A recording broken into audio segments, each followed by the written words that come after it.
คืนมันมาขายตู้เย็นมันขายพวกไหนการขายย้อมไหนก็คิวเนี่ยมันจะขัดกันพวกเราจะมาทำส้มตำสูตรเมืองปั่นนะครับวันนี้ มาแล้วพี่จี อาหารเย็น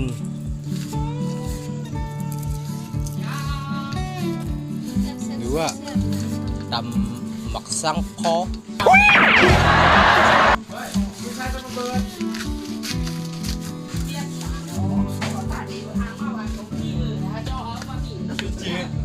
จะยืมอะไรก็พี่ก็ได้ได้ว่าแล้วมาพี่สิเนี่ยจ้องมานานชอบกินนะครับเมนูนี้สุดไปด้วยของเมืองปั่น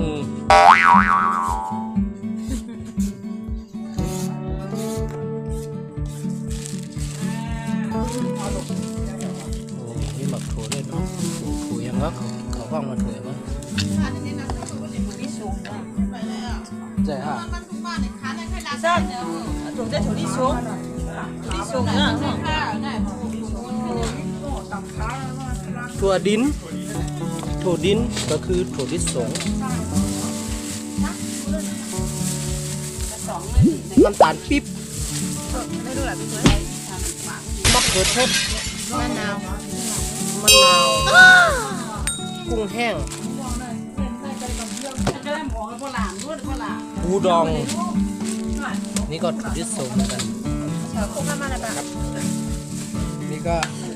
พริกชี้ฟ้ากำลังจะดำ แซ่บไม่แซ่บ ครับปลาละสำเร็จรูป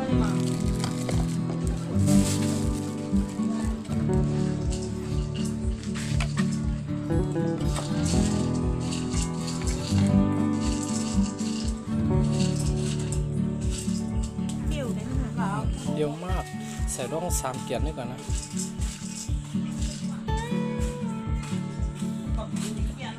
เราจะใส่มะอึนะครับ ตามหมดแล้วเนี่ย ใส่ประมาณ3เกียรดูก่อนเดี๋ยวมันจะเปรี้ยวเกินไป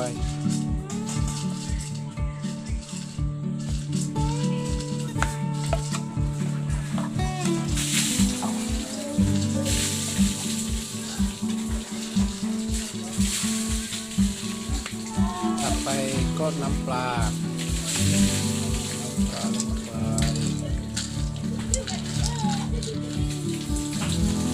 บอกว่า ก็ รู้อะไรก็เล่นหรอ น้ำปลาละสำเร็จรูปนะครับเอาไปต้มแล้ว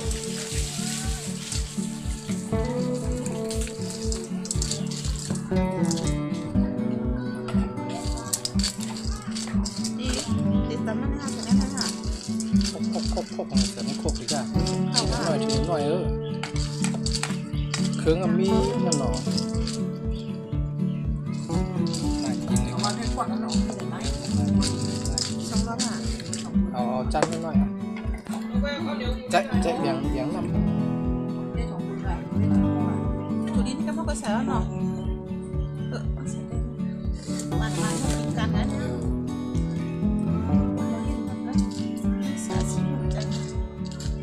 มือใหม่หัดขับอีกแล้วมือใหม่หัดขับลองทำกินดูเรื่อยๆนะครับจะอร่อยไม่อร่อยไม่รู้ละขอให้เป็นอาหารเย็นของวันนี้นะครับผ่านไปวันไหนวันนั้น มีการซุ่มตำเนี่ยมีการบ้างเลยที่ตำซุ่มเลยก็ นั่งพวกเราคุ้นหนักหาหรอก เปิดมาอีแต่แบบว่าเนาะนะคนมีแทงก็ใครเห็นมีแทงผลเลิก ผ่านอยากทำอะไรกันนะถ้าอยากเลี้ยงเปลี่ยนขั้นเก่าขั้นไหนที่ต้องเลี้ยงเนี่ยประกาศทุกแคมป์เนี่ยเฮ้ยมองให้ตาบ่ตักใส่ชามเรียบร้อยนะครับยังเหลืออีกครกหนึ่งจัดเข้าไปแล้วยังเหลือถั่วลิสงนะครับยังไม่ได้ใส่เลย นาวเหรอ นี่เลยนะเอาไม่คือ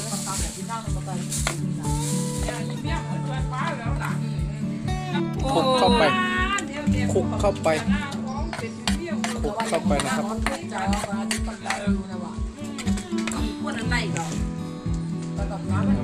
ดักใส่ชาม ก็หนาวมือ ดักใส่ชามมาดักใส่ชามลงไปนะครับมะนาวลงไปครับมะนาวลงไปมะอึกเรายังน้อยเกินไปนะครับ ใส่แค่3หน่วย ใส่แค่3ลูกนะครับ ตอนนี้มะนาวลงไป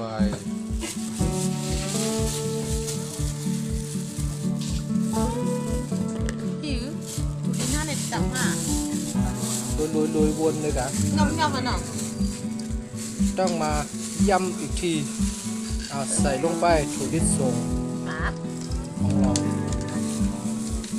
น่ากินก็การเลยกินนะน่ะตำหมูนะโอ้ยอยู่เนาะย่ำแหละ อันนั้นเพิ่นกินกับขนมเส้นเนาะไปเกี่ยวอะไรกับวุ้นเส้นลวก มาหมูข้าวเช้าเนื้อ ชาวไทยใหญ่ครับไม่ใช่ชาวเหนือครับ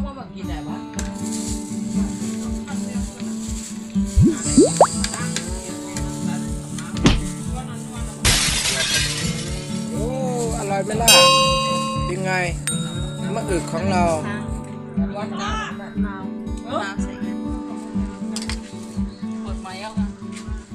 ใส่เข้าไป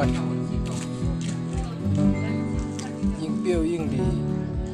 ชอบเปรี้ยวเอาไปใส่ไปอีก เกลือ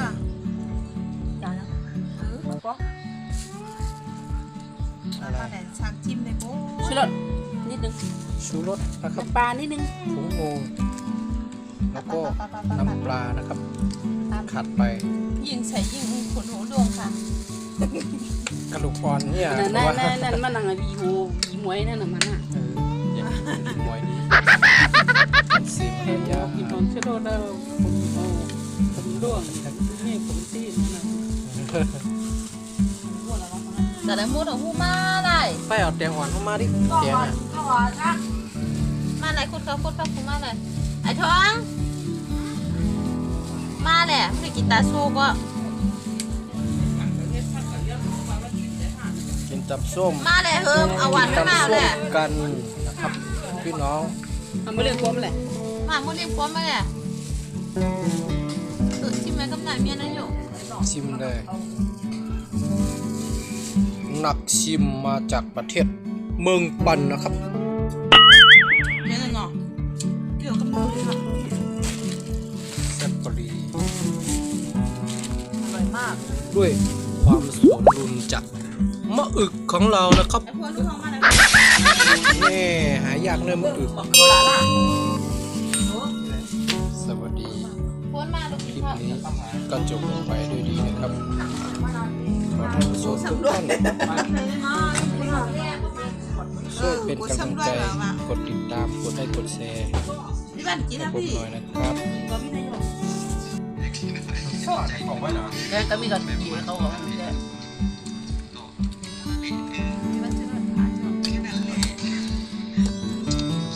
เลือดเสียงนิดอร่อยไม่ อันนี้ก็ใช้มันจะมามันก็จะชุ่มฉ่ำ ใหญ่อันนั้นฮะ ใช่ไหมครับพี่ใหญ่